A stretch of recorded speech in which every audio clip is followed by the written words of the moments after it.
I guard a room with 100 locks. One opens every night the first lock. They told me not to ask questions. Just watch the door, count the locks, and never ever open any of them myself.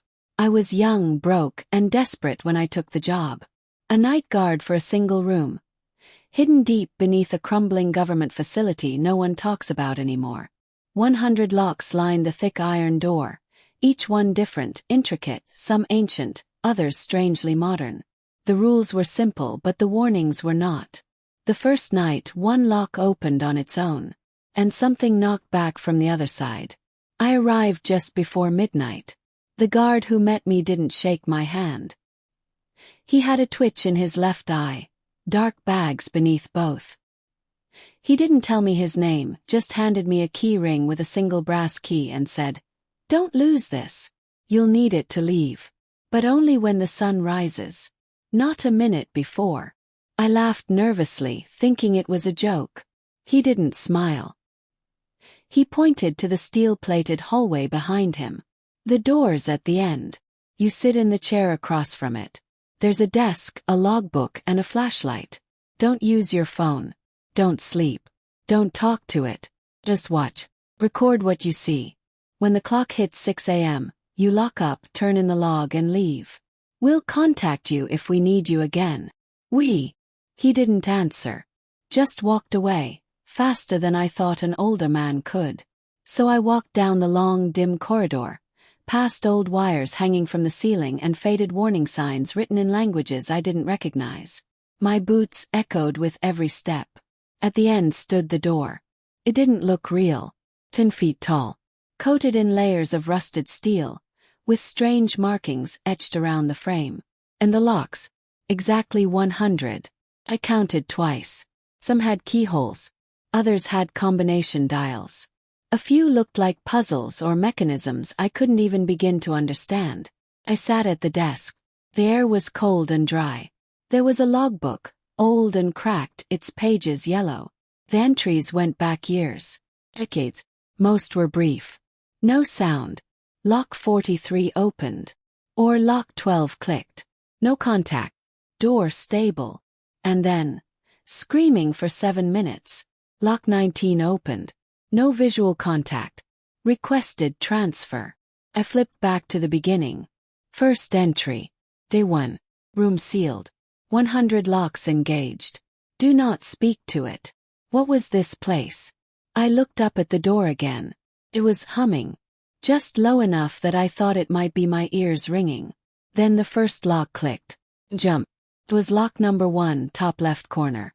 A simple padlock, blackened with age. I hadn't seen a keyhole before. It had been sealed shut with rust. Now it dangled open. And something shifted behind the door. I couldn't see it. But I felt it. Like a weight moving. Like something waking up. I grabbed the flashlight and stood. My instinct screamed to run. But I remembered the brass key. The only way out. The old man's words echoed again. Not until sunrise. So I sat and watched. 1:12 a.m. A scratching sound. Metal against metal. Slow, deliberate.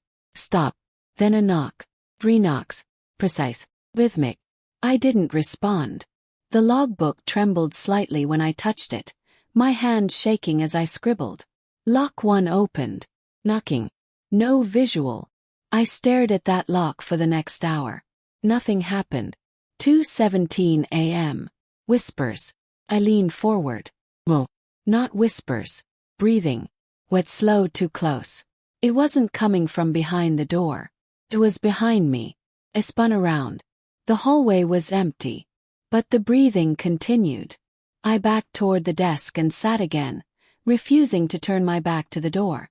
Every part of me screamed this wasn't worth the paycheck. That nothing could justify sitting in a room with a thing that knocked from behind a locked iron door. And then, it spoke. Voice faint. Slithering through the space like smoke. "You're the new one." Froze. It was clear.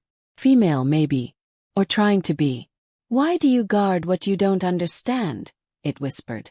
I opened the logbook and scribbled furiously. Lock 1 open. Entity communication attempt. Voice heard. Did not respond. The voice chuckled. You all think this is containment, that you're keeping me in. But it's the other way around. Covered my ears. Tomorrow another lock will open, it said. And the next. Until you understand what you've been guarding. The air changed. Colder. Pressurized. Like I was underwater. Then a silence. I didn't sleep, though I tried to rest my eyes. The voice never returned that night, but I felt it watching me through the door. Breathing with me. Mimicking me. And at 6 a.m. the corridor lights flickered. The rusted padlock of lock 1 clanked closed by itself. The humming stopped. I didn't breathe again until I was outside, the morning sun burning into my eyes. I turned in the logbook to the same grim-faced man from before. He flipped through my notes without a word. Just nodded. You'll be back tonight, he said. It wasn't a question. I opened my mouth to ask something. Anything. But then I saw it. A small burn on the edge of the logbook. Fresh. Charred into the paper beneath my entry. Only 99 remain. That day I couldn't sleep. I couldn't eat. I just stared at the ceiling, hearing that voice again and again in my head. You all think this is containment. What was behind that door? What happens when all the locks are open? I told myself I wouldn't go back. But when the sun dipped low, my phone lit up. Single message. Tonight. Midnight. Bring the key. And like something was guiding me, I picked it up. 1 lock had opened. There were still 99 left. And I had a job to do. The second lock. By the time I returned that night, the hallway felt shorter. Or maybe it was me walking faster, my breath ragged with anticipation. Fear should have kept me away, but something else had taken root. A strange pull, like curiosity sharpened to a dangerous edge. I clutched the brass key tightly, my only tether to the outside world, and stepped into the room. The lights were dimmer tonight. Or maybe the dark had just grown bolder. I sat down, feeling the silence lean in on me from all sides. The logbook was where I'd left it. I flipped to a fresh page and stared at the door. Nothing yet. All 100 locks except the first, still tightly fastened. I stared at the brass number 2 stamped on the second lock, a small circular one with a twist dial like a safe. And I waited. It opened at exactly 12:47 a.m. The lock let out a hiss, a soft metallic breath, and the dial turned on its own. I didn't blink. I didn't breathe. I just watched it spin. 2 clicks left, 3 right, back left again, and then it popped. The lock fell open with a dull clang that echoed down the hallway behind me. Another lock down. The air shifted. This time there was no knock. No voice. But I heard something far worse. A child's laughter. It was distant at first. Echoing. Almost sweet. Then it grew sharper, closer, until it sounded like it was just behind the door. Giggling, breathy, wet. I pressed my back against the chair. My fingers hovered over the logbook, pen trembling. Second lock open. Laughter heard.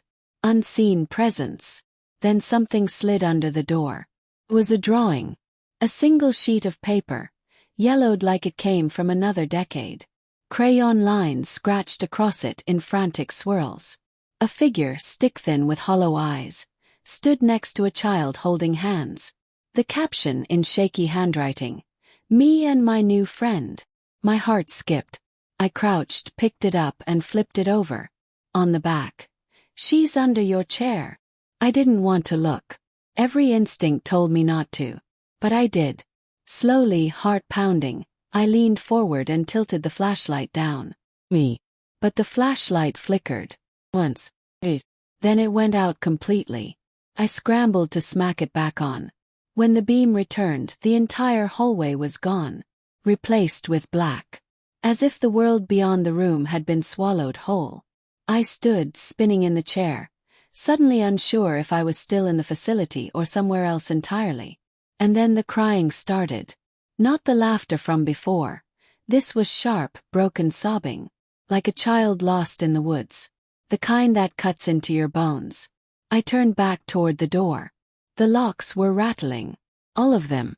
Every single one of the 98 remaining locks shook violently, as though something was testing them, tugging on them from the other side.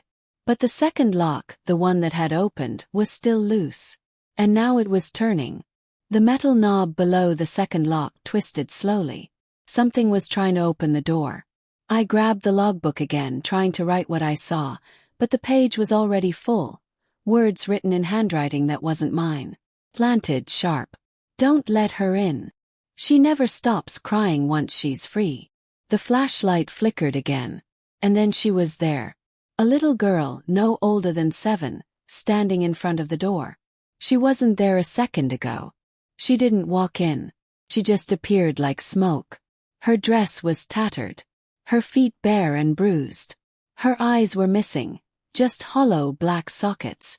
Her mouth moved, but the crying was still coming from everywhere at once. She stepped forward. I backed away instinctively, hitting the edge of the desk. My hand reached for the key, but I remembered. I couldn't leave until sunrise.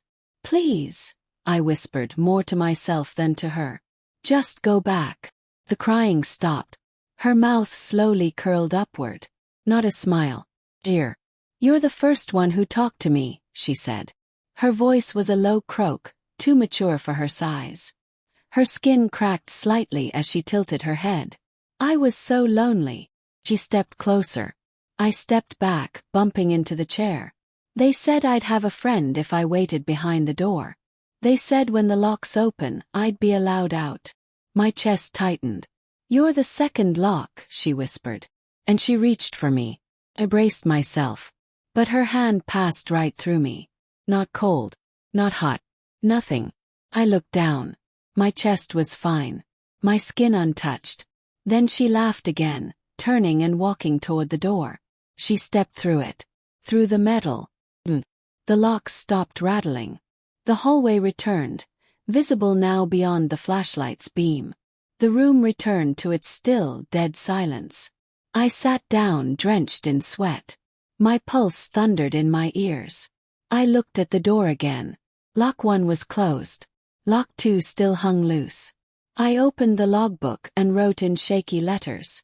Second lock opened. Encountered child entity. Possibly illusion. Possible memory. No physical harm. Entity vanished. I flipped the paper, drawing again. It had changed. Now the child and her friend were holding hands in front of the door. But the door was open in the drawing. And inside the doorway, something large and shapeless loomed behind them. Eyes everywhere. Smiling. I dropped the paper, breathing heavily. When the lights flickered at 6 a.m., I stood immediately. Lock 2 clicked shut.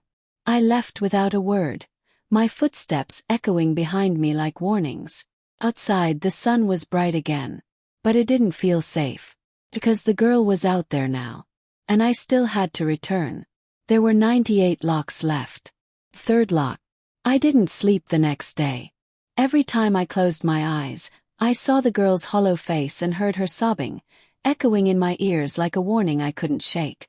I called out sick, locked my apartment door, and sat with all the lights on, staring at the clock. But night always comes, no matter how much you wish it wouldn't. I returned to the facility just before midnight. The long corridor seemed narrower now. The walls felt like they were leaning in, pulsing with a heartbeat I couldn't hear. My steps echoed louder than usual, as if something was listening. The key felt colder in my pocket. My breath misted as I approached the door. All the locks were still in place, except for the third one. Its surface shimmered faintly, as if vibrating. Waiting. I sat down. The chair creaked under me, loud in the suffocating silence. I opened the logbook, flipped past the pages and wrote the date. Then I waited, flashlight ready, eyes on the door. At exactly 1:06 a.m., the third lock began to turn. It was slow, so slow it was almost imperceptible. Didn't click or snap. It just twisted with a sound like dry skin stretching. When it finally opened, it didn't fall off like the others. Disappeared. Vanished into the air like smoke. And then I heard breathing. Deep, heavy breathing. But it wasn't from behind the door. It was from above. I looked up slowly, heart pounding. Something was crawling across the ceiling. Its body was flat, spider-like but long. Human shape. Elongated limbs stretched unnaturally. Its face pressed tight against the ceiling like a mask. Two empty eyes stared straight down at me.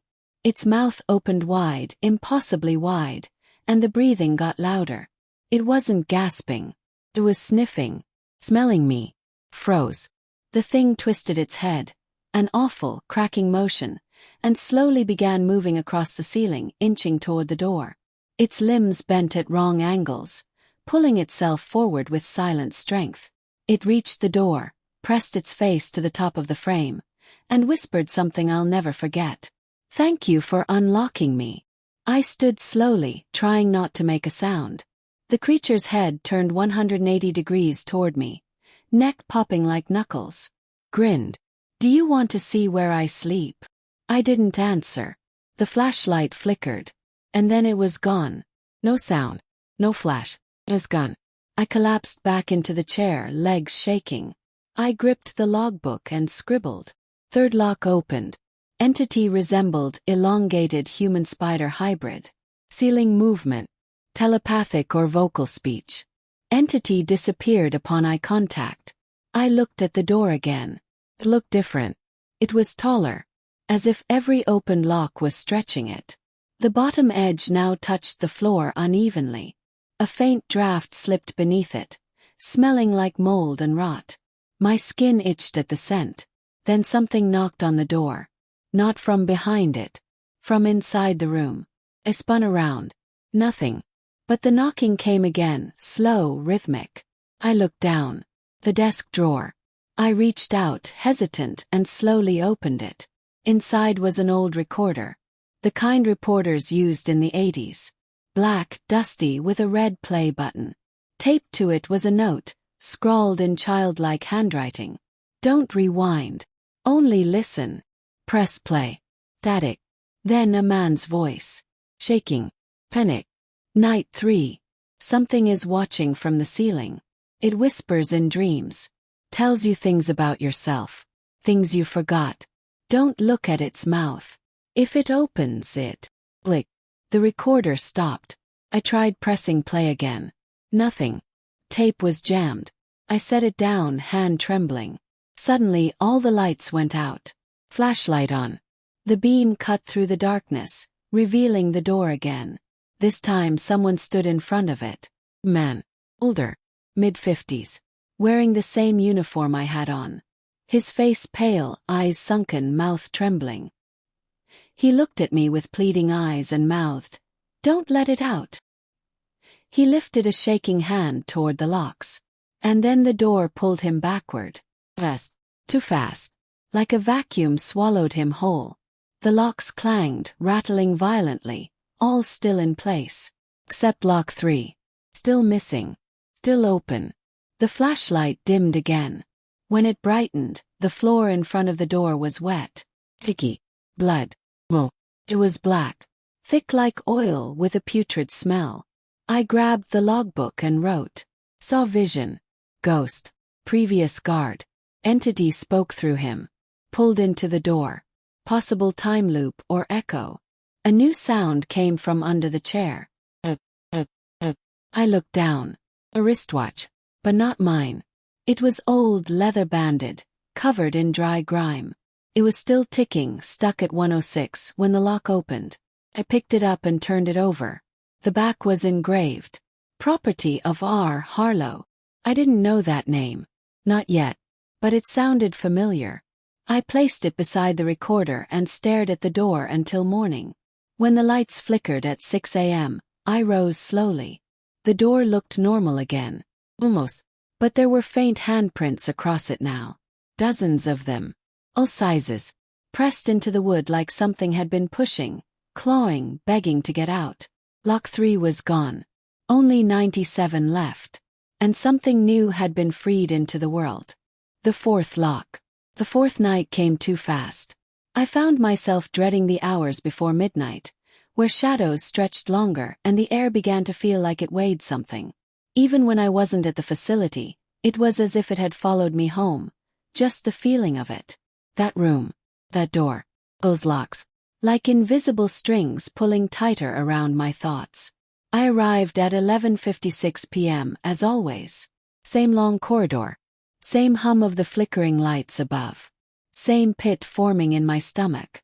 But tonight it was colder. Noticeably. My breath came out in mist, and I could see frost on the walls as I walked. The security desk had a fine layer of condensation, as if someone had exhaled over it moments ago. I wiped it clean with my sleeve and sat down.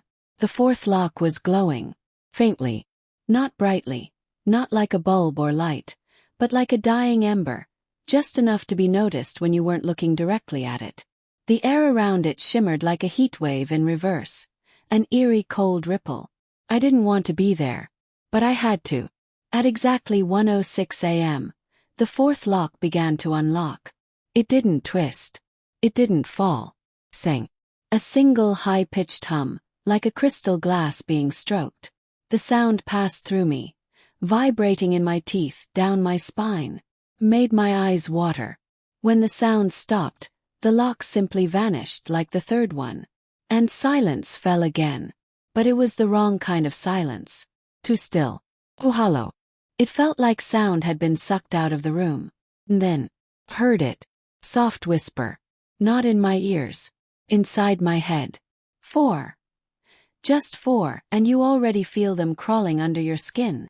I stood quickly, flashlight beam sweeping the room, but there was nothing. Just the door. Silent. Ill. Except now, there was something on the floor. A circle of salt. Perfect. Unbroken. About 5 feet across. In the center lay a small item. A music box. Delicate. Victorian. Painted porcelain dancers on the lid. I knew better than to touch it. But it began to play. Not by winding up. Just started. A tune I didn't recognize. Fragile. Almost innocent. Like something from a child's nursery. Until the melody slowed unnaturally, as if the box were melting, and the notes became distorted, mournful, dying. I couldn't stop staring. The lid opened on its own. Inside was an eye. Real. But blinking. It looked up at me and wept. I stumbled backward and hit the wall. The music box snapped shut. The salt circle scattered into the air like dust in reverse. And the eye.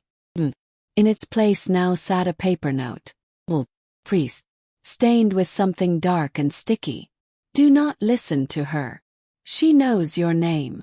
Suddenly I heard crying. Broken. A woman's voice.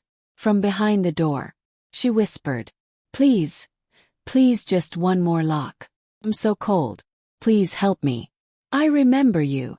My mouth went dry. I didn't speak, didn't answer. But in my head, I felt her leaning closer. Her voice in my thoughts like warm breath on the back of my neck. You were here once before. You locked this door the first time. Don't you remember? Me out. I'm part of you. I dropped the note, scrambled back to the desk, and scribbled in the logbook. Fourth lock. Sonic manifestation. Possible psychological manipulation. Auditory hallucinations. Physical manifestation. Music box. Sentient. My ears started ringing loud. I gritted my teeth. Blood dripped from my nose. I felt pressure building in the room. Like the air was thickening. The walls were closing in slightly. Then came a new sound. Screaming. But not from the room. From the hallway. I ran to the doorway of the observation room and peered down the corridor. Nothing. Except a single light at the far end flickered. And under it stood a woman. Barefoot. Ill. Wearing a long, stained hospital gown. Hair covering her face. Not moving. Just staring somehow through the veil of her black hair. I stepped back inside the room. She didn't follow. But she whispered even from that far. 5. You'll let the fifth one go too. You always do. I shut the door. Turned the flashlight to the recorder that still sat on the desk. It hadn't worked since the third night. But now the red light blinked. I didn't touch it. Clicked on by itself. This time the voice was different. Child. Night 4. Mommy sang to me again. But it wasn't Mommy. It wore her face. It told me if I danced, it wouldn't take my eyes. I don't want to dance anymore. Click. Again. I turned the recorder over. No batteries. Picked up the wristwatch. Still ticking. Still stuck at 106. Only this time, it was warm. I stared at the door again. 4 locks gone. Only 96 left. And every one I removed seemed to pull something else through. Not just from behind that door, but from somewhere else entirely. I looked up at the ceiling. Scratches. Like fingernails. As if something had been crawling just above the panels all along.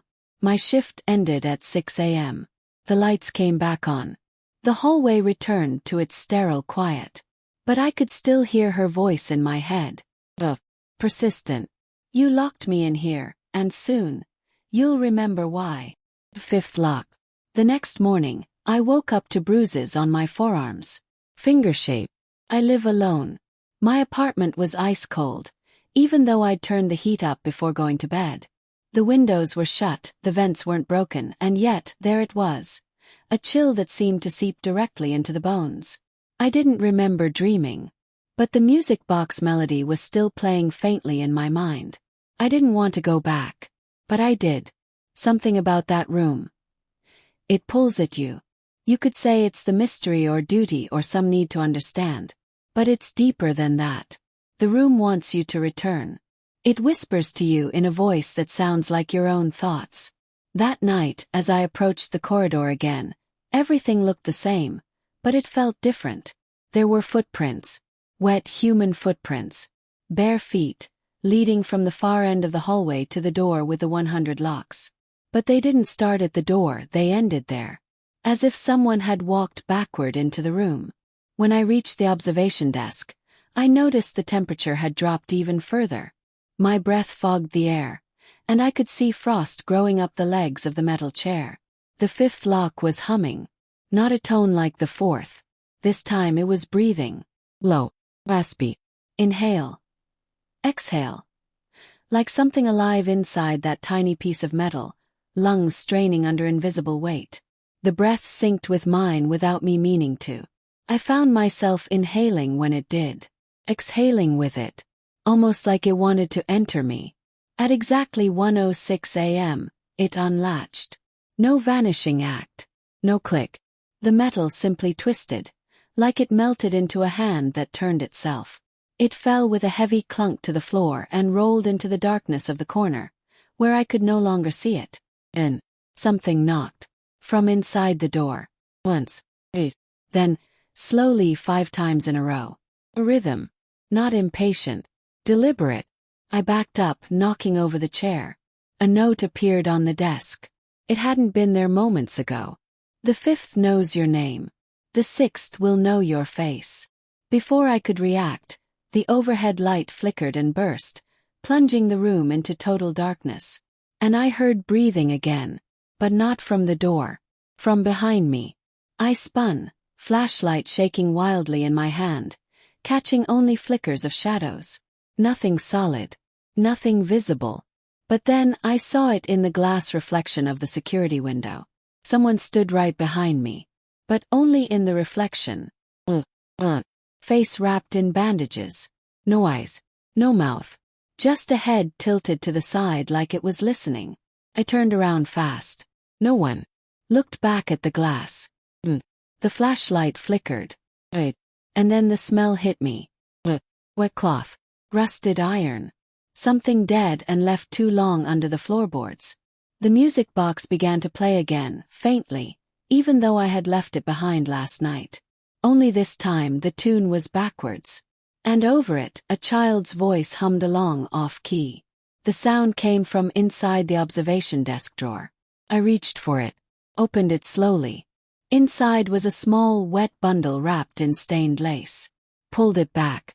It was a jawbone. Child-sized. Teeth still in it. Carved into the bone were tiny letters. Number 5 lied. I dropped it. The moment it hit the floor, I heard a scream. A child's scream, muffled like it came from a pillow or under a bed. The walls shook. The door vibrated.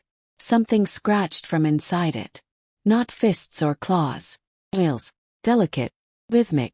like a little girl trying to play a song. Then a silence. The flashlight blinked back on by itself. The hallway was full of fog now, thick and gray like smoke but colder, more wet. And through it I saw movement. A figure, barely visible, crawling on the ceiling. Fast, jittery, insect-like.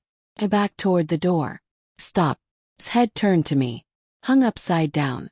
A face but not human. Full teeth. Wide black sockets where eyes should be. It whispered, gurgled like something drowning. 5 down. Only 95 to go. You won't make it to 12. I shut the door. Locked it from the inside. I sat down and wrote in the logbook, but the pen bled black ink across the page, forming letters I didn't write. She's feeding. Stop before she remembers your voice. I didn't write that. My hands were shaking too hard to write anything. But the logbook was full of pages now. Dozens more than it should have. Filled with different handwriting. Different names.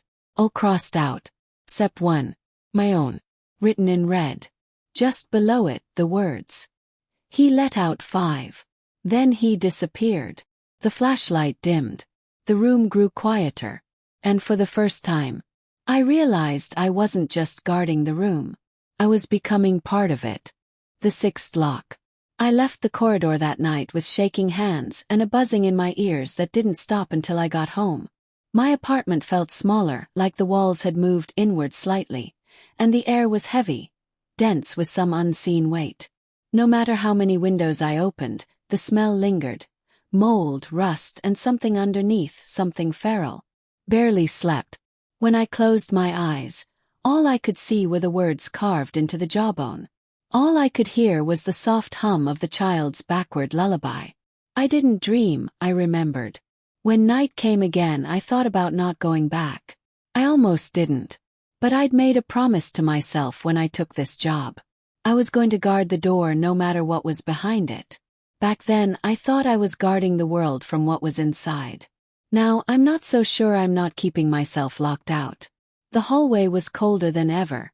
And the lights didn't flicker this time. They simply never came on. I used my phone's flashlight to find my way to the door. All 5 opened locks were scattered across the floor now, blackened and bent, as if they'd been burned from the inside out.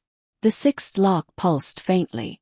Not light, not sound, just an odd thumping sensation in the air near it. Like a heartbeat, faint, fast, and panicked. Checked the logbook. My name was still there. Beneath it, a new message had appeared in that same slanted, desperate handwriting. 6 knows your face. Don't let it see your eyes.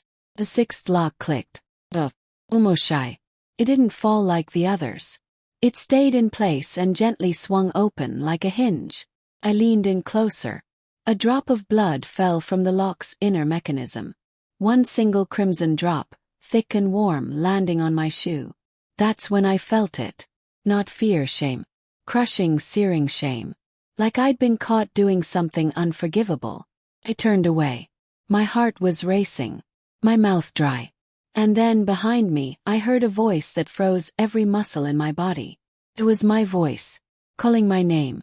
Afraid. Pleading. Hey, are you still out there? I looked through the observation window, but there was only blackness beyond. The kind of black that drinks in the light, reflects nothing back. But I could hear it breathing now, the room itself. It was alive. Please, my voice begged, trembling. It's so dark in here. I don't remember how I got in. Backed away. Something in me wanted to answer. Wanted to comfort it. Wanted to believe maybe I was dreaming or cracking under pressure. But then I saw the glass fog over like someone was breathing on it from the inside. Words formed slowly.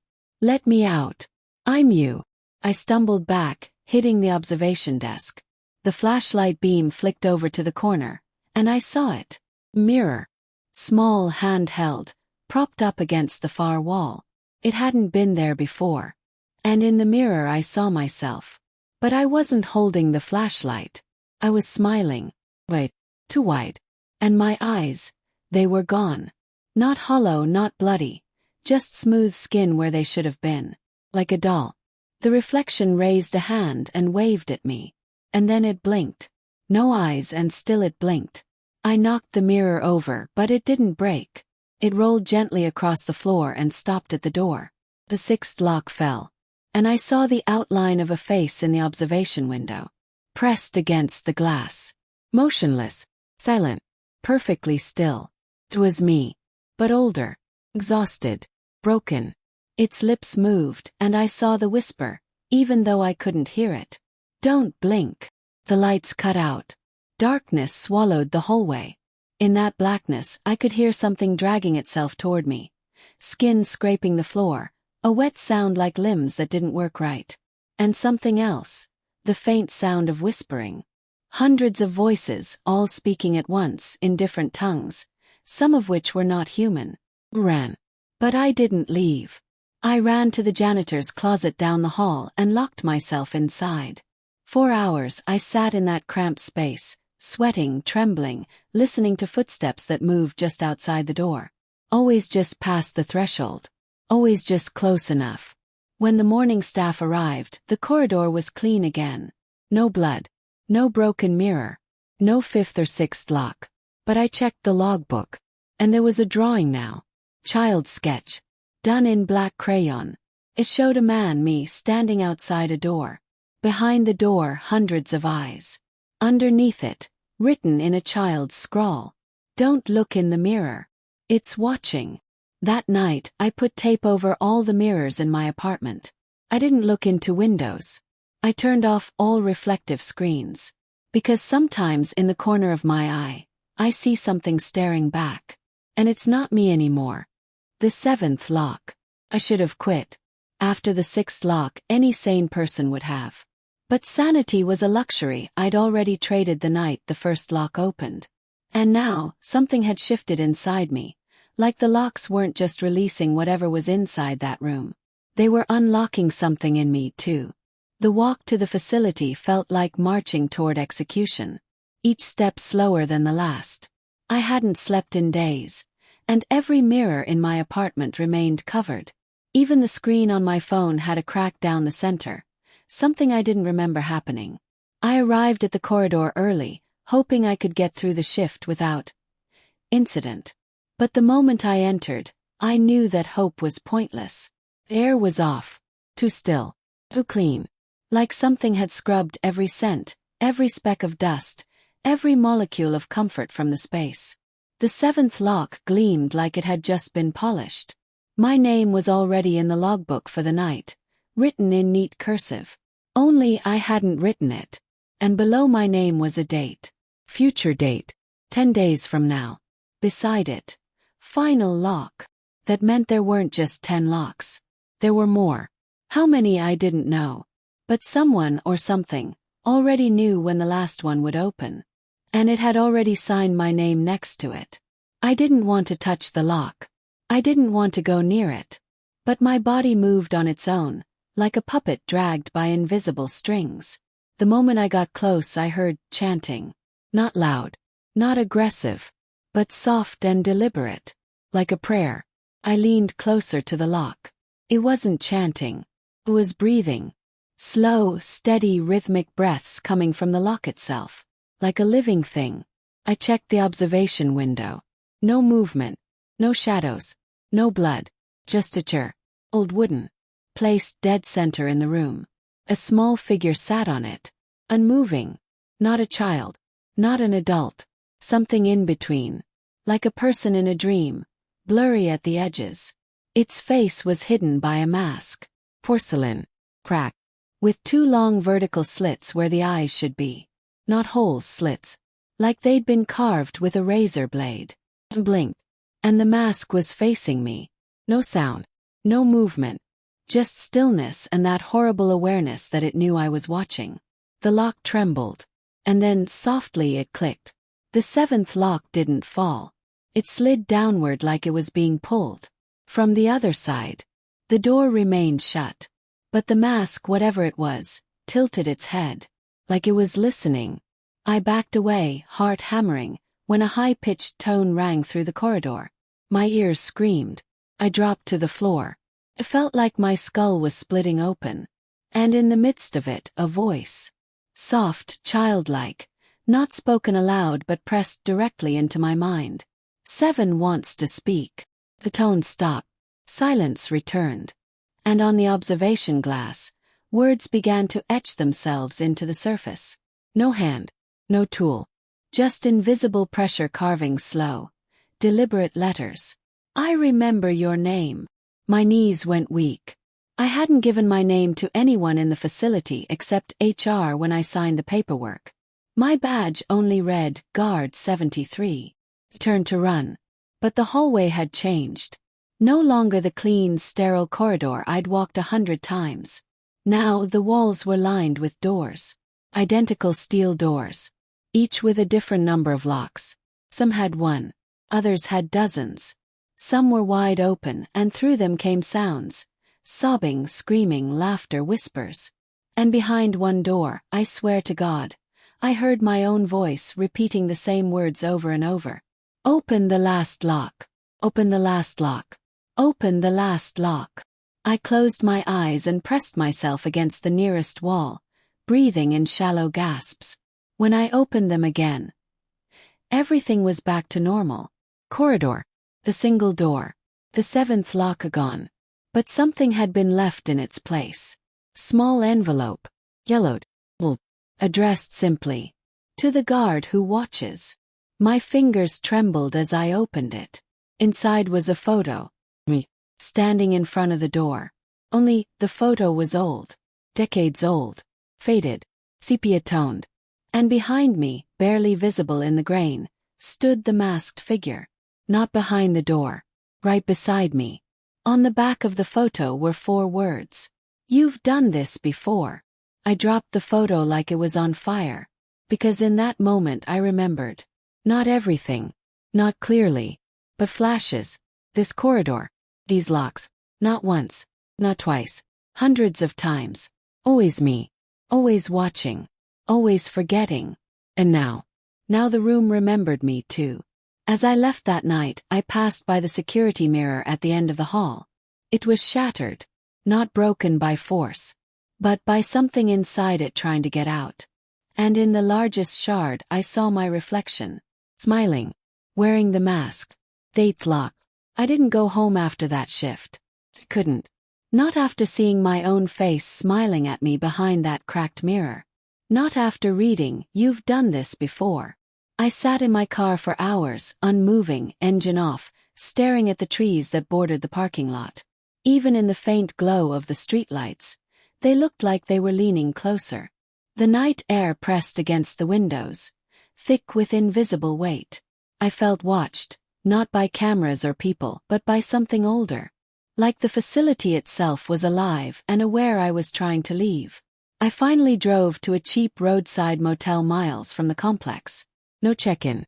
Just cash handed through a hole in bulletproof glass. The room stank of bleach and cigarette ash. Still I collapsed on the bed, hoping for sleep. But I dreamed. Not just of the mask or the locks.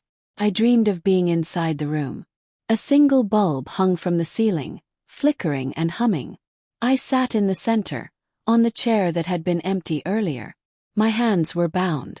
My mouth stitched shut. Around me stood 9 figures, each wearing the same porcelain mask with the vertical eye slits. But one of them didn't move like the others. Its head twitched. Its limbs dragged. And it had my badge on its chest. Open the next one, it whispered. I woke up choking on air that wasn't there. My motel clock read 3:33 a.m. And etched into the TV screen.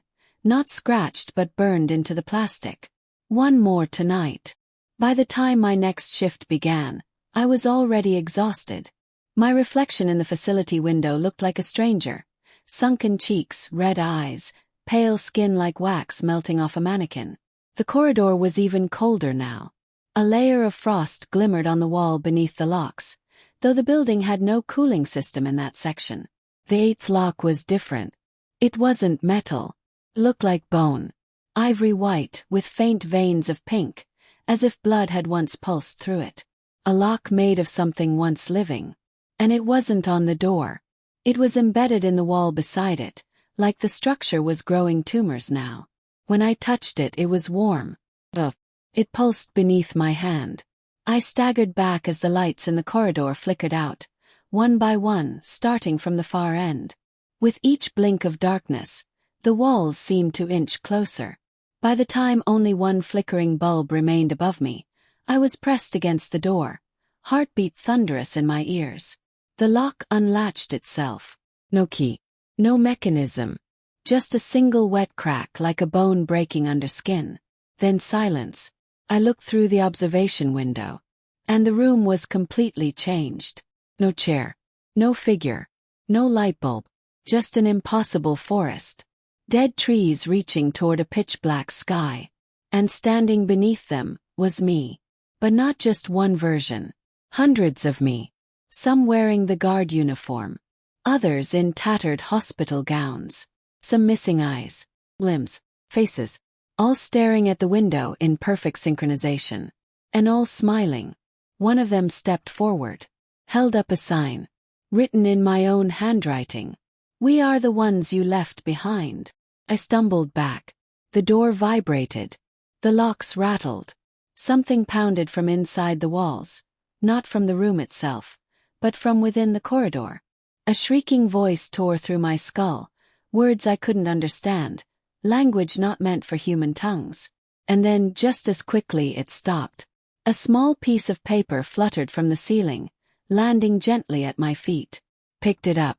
"When the 10th opens, you won't be guarding the door anymore. You'll be inside it." I looked up. A new crack had appeared in the wall, directly above the lock. Through it something stared back at me. Not an eye. Not exactly. Just a black, bottomless hole, pulsing with a lightless hunger. And for the first time I understood. This wasn't a room. This was a wound. A gash between realities. And the locks. They weren't keeping something in. They were keeping us out. Till now. The 9th lock. I didn't remember walking back to my car. I didn't remember turning the ignition or driving home. All I remember is standing in my apartment bathroom, staring at my reflection, half expecting it to smile back at me again. But this time it didn't. This time, it stared with the same exhausted dread I felt pulsing through my veins. Something had changed after the 8th lock opened. It wasn't just the room anymore. The outside was starting to fray. I saw it in small ways. The birds frozen mid-flight in the sky like broken kites.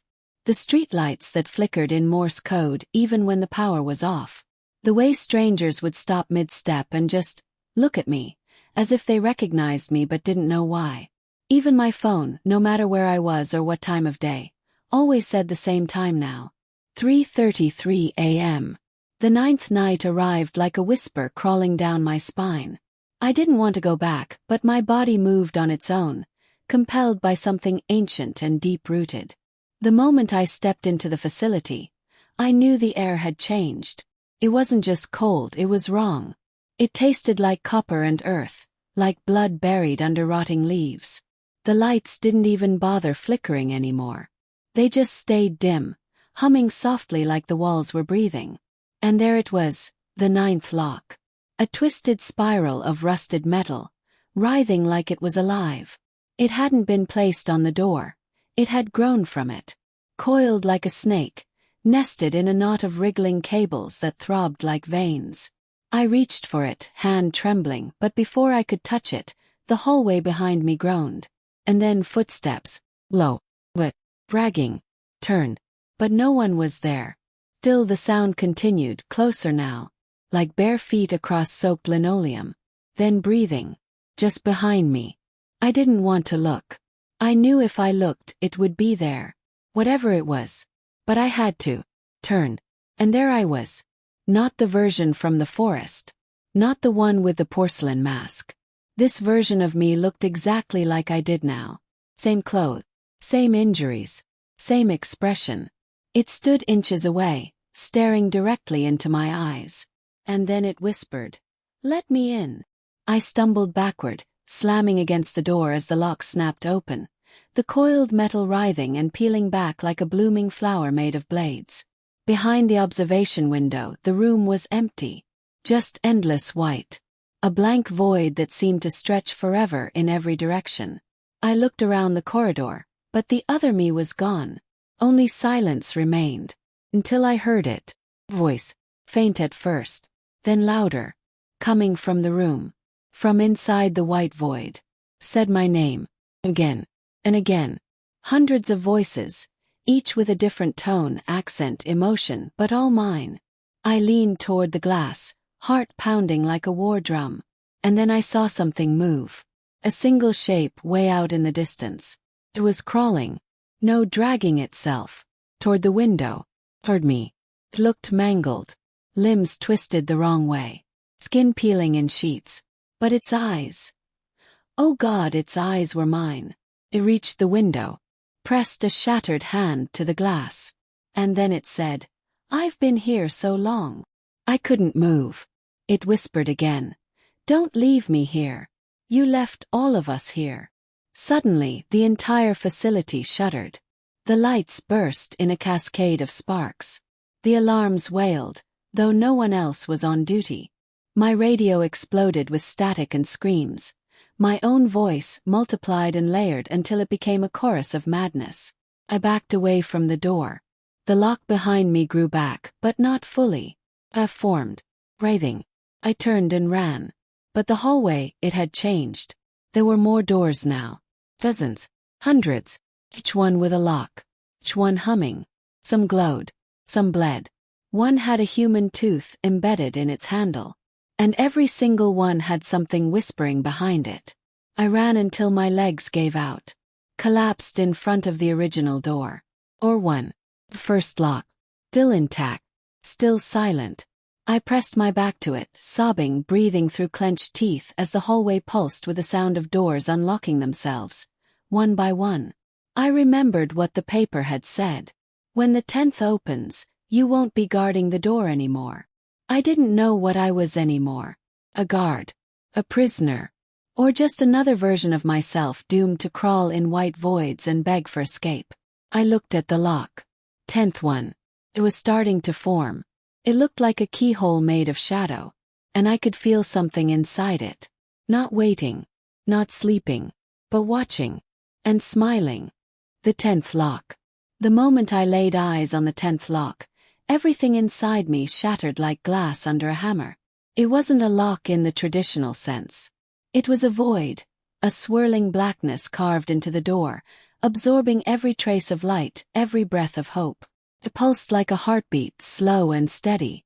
And with each pulse, the air around me thickened, pressing into my lungs, suffocating and sharp. I wanted to run. I wanted to scream. But I was frozen. 'Cause I knew. This was the final key. The last barrier. The doorway between the worlds. My worlds. The voices I had heard since the 8th lock.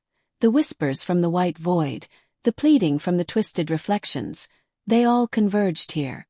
A cold hand seemed to grip my soul, dragging me forward. I raised my trembling hand and reached for the black void. The instant my fingers brushed its surface, the world exploded. Suddenly, I was no longer standing in the dim hallway. I was falling, endlessly, through a tunnel of memories. Fragments of lives I had lived, choices I had made, moments I had forgotten. I saw myself over and over, trapped behind countless doors. Doors I had locked and lost the keys to. The faces of those trapped inside stared back, their eyes hollow but burning with desperate hope. I screamed, but the sound was swallowed by the void. When I finally landed, I was inside the room again, but it was nothing like before. The walls were a mirror maze, endless reflections that distorted and multiplied into infinity. In every reflection, I saw a different version of myself. Some smiling, some weeping, some screaming. One figure stepped forward, a version of me with eyes like black holes devoid of light. It whispered, "You're the last key, the last lock." And then it smiled. That smile wasn't mine. It was ancient, cruel, hungry. I tried to speak, but no words came out. The reflections began to close in. I realized then what I was. Not a guard, not a prisoner, but the keeper of all the lost versions of myself. And the locks were never meant to keep others out. They were meant to keep me in. The room closed around me. And the last lock clicked shut. Forever.